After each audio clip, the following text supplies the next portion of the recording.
someday is in Academy to work on is leadership. He's obviously like a very good individually skilled player, but he's never really been put in a position where he has to be a leader. And I think this is a good opportunity for him to work on that.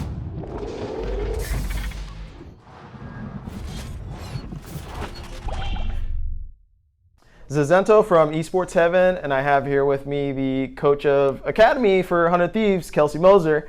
So I just want to catch up and just see how your season's going so far. It was pretty rocky at the beginning. I think first we had a poor read on the meta, and then it was all hands on deck because the LCS team was struggling, so it was kind of a pick a card, any card, and those are the players that you're going to play in your game today during Super Week. And it was like, okay, we finally found our footing. We won our first game. Completely different rosters all 3 days, so that was a bit rough. But since then, we had a week scrimming with our current roster, and then we started just turning around. We just took down 2 games off of the top 2 teams, and now we beat TLA, so we're in a pretty good spot. Yeah. So how has it been being in the organization and seeing this roster upheaval and like the chaos that is the LCS squad and trying to figure out different combinations? Because previously when I had interviewed you, you were talking about, there's like slight frustration having a roster torn apart in some essence for, Academy squad. So how has it been from your perspective? I think it's a little strange because this is definitely very different from the identity of the roster that we had in spring, which was 4 rookies and Stunt. Now it's a lot of players who are kind of hungry to make it back to the LCS stage, and I mean, you can say what you will about that. I think that creates like very, very different environments. I think that's been an adjustment. It's kind of interesting that I get to coach 2 completely different teams basically in the span of a season. So that's kind of fun, and just the adaptation. It's made me kind of less afraid to work subs into scrim practice and stuff like this. So I think that kind of change has been good for me to get exposed to more things. I don't know how it is for 100 Thieves as an org. I think that maybe an underrated factor of some of the LCS team's success is maybe the roster shakeups, because when the LCS players came down to play Academy, they were like, oh, this is real, like there's actually competition for my spot. And I think there was a change in like kind of the energy that came out of the LCS team out of that experience. So how is it having Someday on your roster for Academy? Like how is he mixing in with the team, and how is he performing? I think Someday is performing pretty well. I think something that Someday is in Academy to work on is leadership. He's obviously like a very good individually skilled player, but he's never really been put in a position where he has to be a leader. And I think this is a good opportunity for him to work on that, because we have a lot of younger players and people who don't understand the macro in the game as much, and he can see fighting opportunities, and there's an interesting energy that he brings to the team, whereas if people are like backing off or they're nervous right before a fight, he just is like, let's just go, it's nice from that perspective, yeah. So I don't know if you've been keeping up with all the Rift Rival games, especially with the North American one, but there was kind of criticism coming after that of North America and maybe trying to play more unorthodox style, and how we've kind of stagnated in experimentation. So what's your opinion on, I guess, North American champion pools and experimentation when it comes to the region as a whole? I think maybe the Rift Rivals experience was a little bit too troll, because I think that LEC was just kind of like winging it on a few picks and trying a few things just to see if it would work. And I think that maybe we took a little too much from it to an extent, when I see stuff like people role swapping mid and AD and putting AD on Zed mid and Syndra. Yeah, it was a little troll. Maybe with 1 week of practice or something like this. It's just like, maybe thinking, I'm not sure. Maybe they put a lot of practice into that strategy and it worked really well for them in scrim, so I can't be too judgmental, but I think maybe we took the wrong lessons. I think if that's our main takeaway is just that we're not being as flexible with our champion pools or our players, then maybe that's the wrong takeaway. I think the better takeaway is just kind of some of the focus and thoughtfulness they put into their early game strategies. And this is the type of split map strategy we can practice. When we pick TF, we can roam. We don't have to wait until TF is level 6 to roam top, right? We can push at the wave and roam as like early as level 3. So I think those types of things should be more the takeaway rather than just like the weird kind of champion pool lane swapping ordeal that LEC teams went through at Rift Rivals. So I want to switch tones here to your side of content creation. Do you miss doing content creation? I do, a lot actually. I think that in off-season, I really enjoy sort of writing articles or doing videos, things like that on my downtime. So I do miss content creation. I really just enjoy watching League of Legends as a spectator and thinking about the games like this. And the job of a coach is a lot that, but also a lot of other stuff that, content creation I think is just way more of just watching and thinking about the games from a different perspective. Whereas the way that you have to watch games as a coach is very, very different. And you have less time devoted to just like watching LPL or LCK or all of those different regions. So yeah, I do miss certain aspects of content creation. And then also when I'm way less active on social media because if I have an opinion about a certain strategy or anything like that, it's like, I don't want to say too much. I don't want to leak strategies. You got to hold your cards,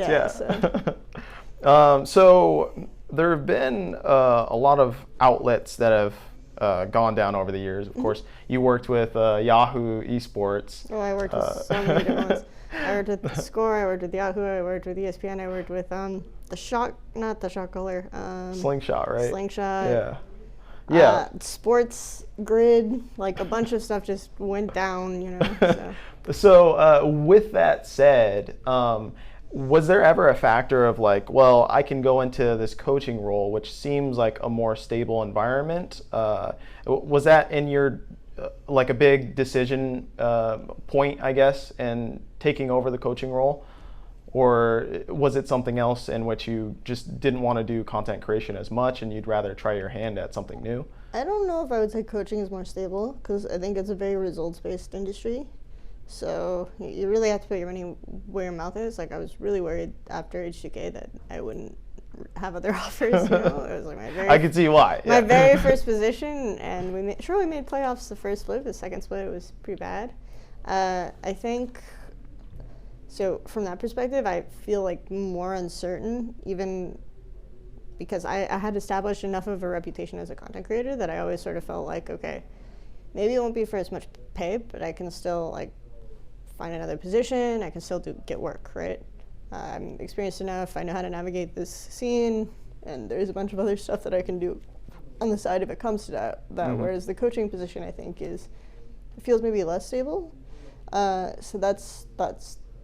I don't think that was necessarily why I went into coaching. I think it's just I really kind of enjoyed engaging with players and thinking about strategy from that perspective. I had offers in the past that sounded interesting but couldn't because of timing, so it was more that. I think there are definitely lower stress elements of content creation. Not to say that content creation isn't stressful, because it is, but it's stressful in different ways from coaching. So what are your thoughts on, I guess, the difficulties of coaching? What is an aspect in which you had thought from the outset that it probably wasn't going to be that difficult, but it turned out it was? Like, what are some difficulties that you've run into as being a coach and developing your skill? I think just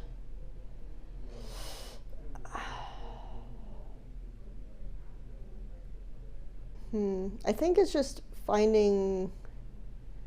It's hard to say because there were a lot of things that I thought would be challenging about coaching, and they turned out to be pretty challenging. And there were a lot of things, like I never thought it was just going to be easy, right? So kind of hard to say if there's anything that was more challenging than I expected.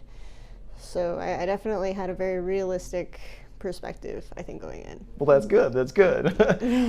So what are some of the hurdles that you've had to overcome, I guess, in terms of this role?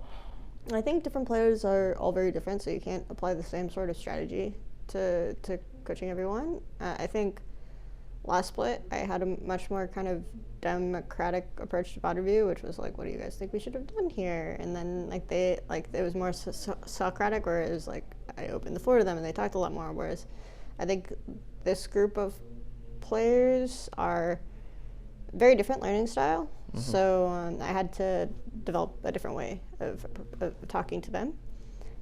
Still kind of work in progress, but yeah, I think those two things are huge.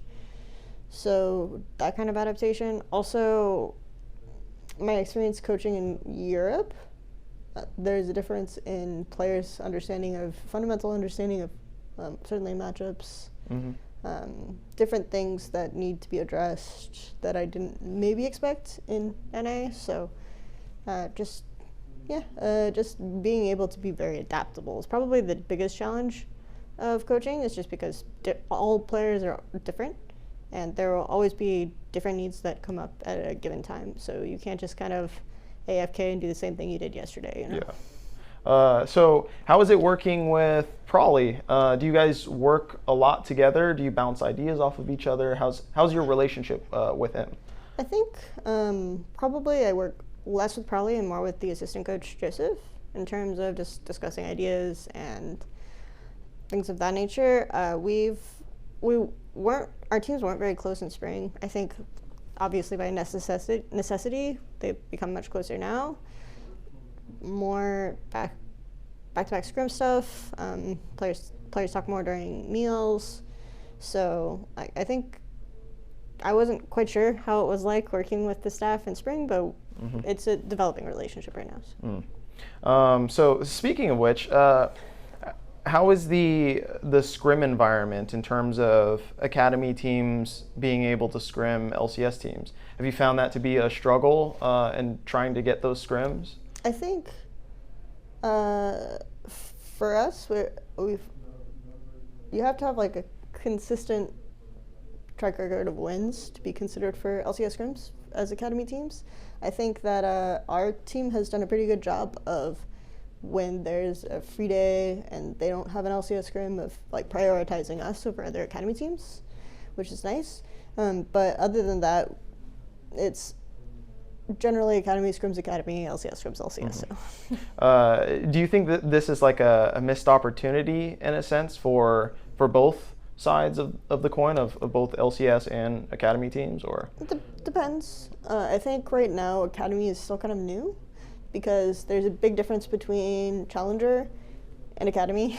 Like a Challenger series has had a very different identity, very different objective, whereas Academy is much more about like kind of bridging the gap between amateur and LCS, and there's still a ways to go, but I think the relationship will improve over time as Academy kind of develops into a much sort of mature, established thing.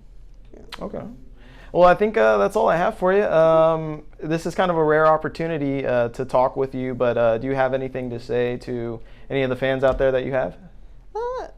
Thanks for sticking with me, even though I haven't done a lot of content lately. And if you're fans of 100 Thieves, then I hope you've enjoyed watching our Academy games. I think that our players are really finding their groove and finding an identity as a team. So hopefully we continue to do pretty well, win or lose. All right, this has been Azento from Esports Heaven and Kelsey Moser from 100 Thieves Academy. Thank you.